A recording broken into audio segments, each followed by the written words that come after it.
تو ابراہیم نے کہا کہ بیٹا، میں خواب میں دیکھتا ہوں کہ گویا تم کو ذبح کر رہا ہوں، تو تم سوچ لو کہ تمہارا کیا ارادہ ہے۔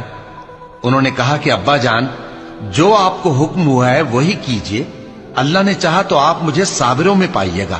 اس طرح جب دونوں نے حکم مان لیا اور باپ نے بیٹے کو ماتھے کے بل لٹا دیا، تو ہم نے ان کو پکارا کہ اے ابراہیم، تم نے خواب کو سچا کر دکھایا، ہم نیکوکاروں کو ایسا ہی بدلہ دیا کرتے ہیں۔